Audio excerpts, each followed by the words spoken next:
Boyz in the Hood, a John Singleton film. The film was released in the summer of 1991. This is a remarkable American news story of friendship, relationships, family, loss, and finding purpose. The themes of violence, incarceration, drugs, alcohol, education, single mothers, and the importance of a father are all weaved throughout the film. The possibility of deadly gun violence looms in the background for the coming-age story of Trey Styles. There is no main title sequence naming the actors in the film crew. It is just a stark contrast of a black screen and audio. That audio is of a drive-by shooting and the aftermath of mothers and children crying. The audio changes from the family crying to a female police dispatcher as he relays over the police banner a possible 187. You are purposely deprived of picture, so the sound of a drive-by shooting cannot be ignored. Throughout the rest of the film, the sounds of gunshots will be heard by the characters in their homes. So this sets the precedence for the unsettling reality that sound and aftermath of shootings are a part of these characters' lives. The film is split into two portions of Trey's youth, when he's 10 and when he's 17. The 10-year-old portion establishes the character dynamics for the events that will happen in the 17-year-old portion. Trey's parents are not together, but they both are invested in his life. Trey's friends, Doughboy and Ricky, are brothers that only have a mother raising them. They have different fathers, but neither man is shown to be involved. Trey's father, Furious, makes a haunting statement that is paramount to the end of the film. You may think I'm being hard on you, but I'm not. I'm trying to teach you how to be responsible.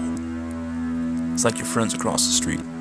They do not have anybody to show them how to do that. They don't. And you're going to see how they end up too.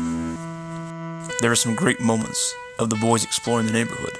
You really get a sense of their friendship and shared experiences, which helps root you in their world and sets up what is to come after the 7-year gap. The second part of the film shows the friends of 17. Doughboy has been released from jail. Ricky is a star high school football player with a baby boy. And one of their other friends, little Chris, is now in a wheelchair. And Trey, he has a job at a clothing store and is doing well in school. Doughboy and Ricky have completely different experiences with their mother. She treats Ricky fairly well and treats Doughboy with contempt. Ricky has done well to stay out of trouble due to football, but Doughboy seems to keep getting in trouble with the law. It's never explained but implied that little Chris was in a wheelchair due to being shot. Trey's parents are still both involved in his life, but there is a power struggle over his living arrangements. The rest of the film shows pretty average teenage exploits.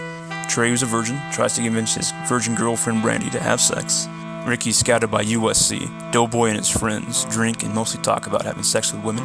Ricky, Trey, Brandy, and Shawnice, Ricky's girlfriend, all take the SATs. What comes next is one of the most heartbreaking moments in a film. It's also one of the most well put together sequences in a film. The death of Ricky is unexpected and quite brutal. The pacing, shot selection, score, sound, and the practical effects all deliver a riveting moment that is emotionally overwhelming. Instead of the black screen and audio, the devastation of a needless shooting is displayed, so you can't ignore it. Instead of the impersonal audio of a person getting shot, you see a person that you know get shot. A person that was not involved in the violent way of life, but had a possible future outside the violence gets laid out. The aftermath of Ricky's death is full tilt tension. Ricky's family falls apart when Doughboy and Trey bring Ricky back home. Doughboy is set on revenge. Trey and Trey's father have an intense discussion on retaliation, which leads Trey to have to decide if he'll be a part of that impending retaliation. In the end, Ricky and Doughboy die senseless deaths. Furious's words about how Ricky, Doughboy, and little Chris would end up play out for us. All that's left is Trey, a young man with a father.